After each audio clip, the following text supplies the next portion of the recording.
घाबरले लोक त्यामुळे आपण लवकर चाललो. हाय फ्रेंड, नमस्कार. आज मुंबईला शपथविधी आहे मुख्यमंत्री साहेबांचा आणि आम्हाला ही सुवर्ण संधी मिळालेली आहे. त्या संधीचा आम्ही पुरेपूर फायदा घेणार आहोत आणि आता आम्ही निघालेलो आहोत मुंबईला. लवकरच आम्ही जाणार आहोत आझाद मैदानावर आणि तिथलं तुम्हाला लाईव्ह नक्कीच दाखवूयात. चला तर देवेंद्र भाऊ फडणवीसांचा विजय हो. चला सगळेजण, चला लवकर लवकर या. वाट बघत एकच नाव देवेंद्र फडणवीस. गाडी चढताना घेते हळू हा नाही सर. सगळे या माझ्या मागे. दादांना देव दादांना भेटायला का दादांना भेटायला चला शुभेच्छा द्यायला या मागे मागे. लवकर लवकर जायचंय मुंबईला. चला देवा भाऊंचा विजय असो. पटापट चढायला अंधार राहते. देवा भाऊ विजयी भव. देवा भाऊ संत महंताची भूमी माझ्या महाराष्ट्राची. संत महंताची भूमी. भोई भाबडी माणस, भोई भाबडी माणस. लई पुण्यवान माती, लई पुण्यवान माती. अशा या संतांच्या पावनभूमीत मी पुन्हा येईन अशी ललकारी देणारे आताचे आरे चाणक्य म्हणजेच देवेंद्र फडणवीसांनी आपले हे म्हणणे खरे करून दाखवले. देवेंद्र फडणवीस महाराष्ट्राचे नवे मुख्यमंत्री आणि आपल्या या महाराष्ट्राच्या ह्या 21व्या मुख्यमंत्री म्हणून त्यांचा शपथविधी सोहळा आज संपन्न होणार आहे. तो म्हणजे माननीय पंतप्रधान नरेंद्र मोदीजी, अमित शहा, मुकेश अंबानी, सचिन तेंडुलकर आदींसह असंख्य मान्यवरांच्या ग्रँड उपस्थितीमध्ये हा ग्रँड सोहळा संपन्न होत आहे आणि याचे आम्ही होणार आहोत साक्षीदार. याची देही याची डोळा हा अभूतपूर्व सोहळा आम्ही पाहणार आहोत आणि अनुभवणार आहोत. एक रोमांचक अनुभव. आता आम्ही निघालेलो आहोत मुंबईला. शपथविधीचा हा अविस्मरणीय सोहळा पाहण्यासाठी व 25,000 लोक येण्याची शक्यता आहे अख्ख्या महाराष्ट्रातून आणि येईलच. तर हा अभूतपूर्व सोहळा आम्ही आपणा सर्वांना आमच्या सोबतीने नक्कीच दाखवणार आहोत. ह्या माझ्यासोबत आहेत. सांगा. नमस्कार, माझं नाव रेखा कदम. मी अनुलोमची संवादिनी म्हणून काम करते आणि ह्या संस्थेच्या मार्फतच आम्ही सगळेजण चाललेलो आहोत. अतिशय उत्साही कार्यकर्ते आहेत. सौरभजी आहेत, जापन आहेत आणि आम्ही यांचे आभारी आहोत कारण त्यांच्यामुळं आम्ही पण उत्साहाने निघालेलो आहोत. तर फ्रेंड्स, आम्ही पनवेलपर्यंत बसने प्रवास केला आणि त्यानंतर पनवेलला आम्ही जेवण वगैरे केलं आणि आता लोकलमधनं आम्ही मुंबईला आझाद मैदानावर जात आहोत. गेट नंबर 3 आम्ही जाणार आहोत आणि तिथेच हा सोहळा म्हणजेच शपथविधी सोहळा होणार आहे. हा सोहळा आम्ही खूपच एन्जॉय करतोय.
योद्ध्यांची भूमी आहे, तशीच साधू संतांची देखील भूमी आहे. साधू संत येती घरा तोच दिवाळी दसरा अशी आपल्याकडे एक म्हण आहे. आज देशाच्या विविध भागातून ज्येष्ठ श्रेष्ठ साधू संत महंत शिरोमणी इथे या शपथविधी सोहळ्याला आशीर्वाद द्यायला जमलेले आहेत. विविध क्षेत्रातील दिग्गज गणमान्य कलाकार, क्रीडापटू, प्रतिष्ठित उद्योगपती आणि आपण सर्व या ऐतिहासिक सुवर्ण क्षणाचे साक्षीदार होणार आहोत. देशाचे विशिष्ट आणि अतिविशिष्ट नेते मुख्य मंचावरती उपस्थित आहेत. कोण आहेत ते मी सांगते. श्री राजनाथ सिंह जी माननीय केंद्रीय रक्षा मंत्री, श्री अमित शाह जी माननीय केंद्रीय गृह मंत्री, श्री चंद्रबाबू नायडू जी माननीय मुख्यमंत्री आंध्र प्रदेश, श्री नीतीश कुमार जी माननीय मुख्यमंत्री बिहार, श्री जगत प्रकाश नड्डा जी राष्ट्रीय अध्यक्ष भारतीय जनता पार्टी तथा माननीय केंद्रीय मंत्री, श्री नितिन गडकरी जी माननीय केंद्रीय मंत्री रस्ते वाहतूक तथा राजमार्ग, श्री हरिभाऊ बागडे जी माननीय राज्यपाल राजस्थान, श्री शिवराज सिंह चौहान जी माननीय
आणि आपण सर्व या ऐतिहासिक सुवर्ण क्षणांचे साक्षीदार होणार आहोत. बोला भारत माता की वंदे छत्रपती शिवाजी महाराज की जय श्रीराम. कुठल्याही क्षणी भारताचे पंतप्रधान माननीय श्री नरेंद्र मोदीजी यांचं मुख्य मंचावर आगमन होईल. त्यांचं आगमन होताच आपण मुख्य कार्यक्रमाला सुरुवात करणार आहोत. आपल्या सर्वांचं प्रेम, शुभेच्छा आणि आशीर्वाद असेच राहू द्या. याच प्रेमापोटी हा अथांग असा जनसमुदाय इथे लोटलेला आहे. आपला उत्साह आणि ज्या जोशामध्ये आपण सर्व इथे महाराष्ट्रातल्या जिल्ह्यातून खेड्यापाड्यातून तालुक्यांमधून इथे जमलेला आहात, त्यातूनच आपलं प्रेम इथे व्यक्त होतं. मंडळी, आतापर्यंत आपण ज्या शिस्तीत या मैदानात आला स्थानापन्न झालेला आहात, त्या शिस्तीमध्ये आपण बसून राहायचं आहे. पुढे येण्यासाठी कोणी घाई गडबड गोंधळ करू नका. स्क्रीनवर आपल्याला हा संपूर्ण सोहळा दिसतोय.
देवेंद्र सविता गंगाधरराव फडणवीस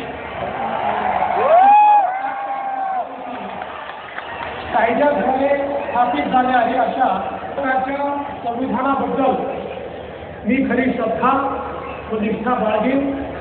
मी भारताची सार्वभौमता व एकात्मता उन्नत राखीन. मी महाराष्ट्र राज्याचा मुख्यमंत्री म्हणून माझी कामे निष्ठापूर्वक व सतत विवेक बुद्धीने पार पाडेल आणि संविधान व कायदा यानुसार सर्व तऱ्हेच्या लोकांना मी निर्भयपणे व निपक्षपातीपणे तसेच कोणाच्याही विषयी ममत्वभाव किंवा आकस न बाळगता न्याय वागणूक देईल.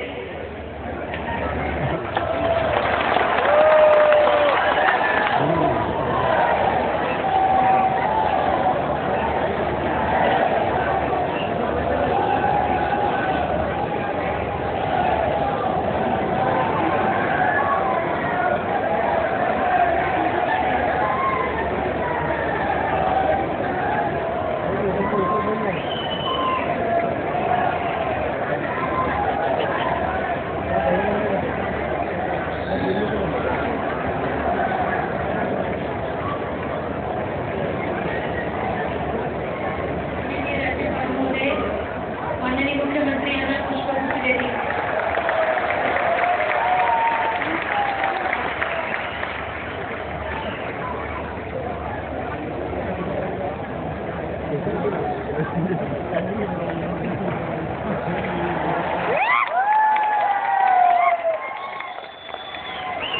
त्यानंतर राज्याचे उपमुख्यमंत्री म्हणून शपथ घेतील हिंदू हृदय सम्राट बाळासाहेब ठाकरे यांना वंदन.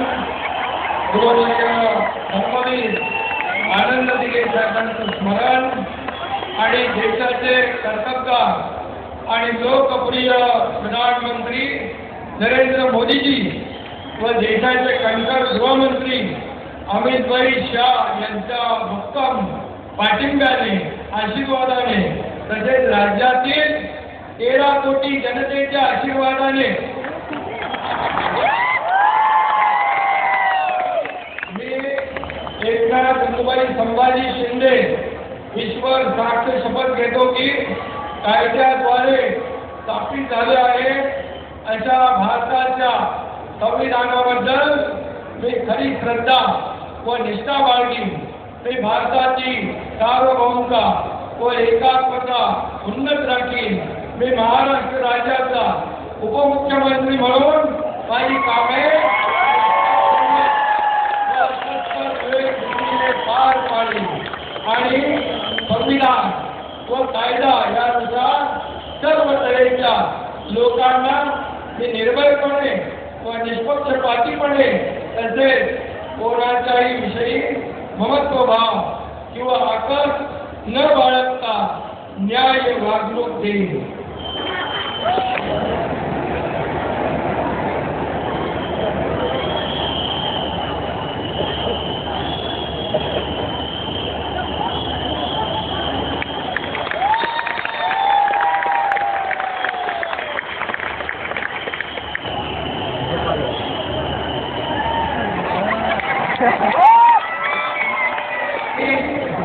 मी अजित आशाताई अनंतराव पवार गांभीर्यपूर्वक प्रतिज्ञा करतो की कायद्याद्वारे स्थापित झाले आहे अशा भारताच्या संविधानाबद्दल मी खरी श्रद्धा व निष्ठा बाळगीन. मी भारताची सार्वभौमता व एकात्मता उन्नत राखीन. मी महाराष्ट्र राज्याचा उपमुख्यमंत्री म्हणून माझी कामे निष्ठापूर्वक व विवेकबुद्धीने पार पाडीन आणि संविधान व कायदा यानुसार सर्व तऱ्हेच्या लोकांना मी निर्भयपणे व निपक्षपातीपणे तसेच कोणाच्या विषयी महत्वभाव किंवा आदर न बाळगता न्याय वागणूक देईन. तर फ्रेंड्स, अशा प्रकारे आपल्या महाराष्ट्राचे मुख्यमंत्री माननीय श्री देवेंद्र फडणवीस यांनी मुख्यमंत्री पदाची शपथ घेतली. तर श्री एकनाथजी शिंदे आणि श्री अजित पवार यांनी उपमुख्यमंत्री पदाची शपथ घेतली आणि हा अभूतपूर्व कार्यक्रम सोहळ्याची सांगता झाली. कार्यकर्त्यांनी म्हणजे पुण्याच्या कार्यकर्त्या तो संजीवनी उन्हाळे यांनी बर्फी वाटून कार्यकर्त्यांमध्ये पेढे वाटून हा आनंद अधिकच द्विगुणित केला. तर फ्रेंड्स, हा मुख्यमंत्री शपथविधीचा सोहळा आम्हाला तर आवडलाच आहे. आमच्यासोबत तुम्हालाही आमचा हा व्हिडिओ आवडल्यास त्याला लाईक करा, शेअर करा आणि हो, माझ्या चॅनलवर आपण जर नवीन असाल तर चॅनलला सबस्क्राईब जरूर करा. म्हणजे माझे येणारे असेच काही नवीन व्हिडिओज तुम्हाला पाहायलाही मिळतील आणि त्याचे नोटिफिकेशन सगळ्यात अगोदर तुम्हाला मिळेल. धन्यवाद.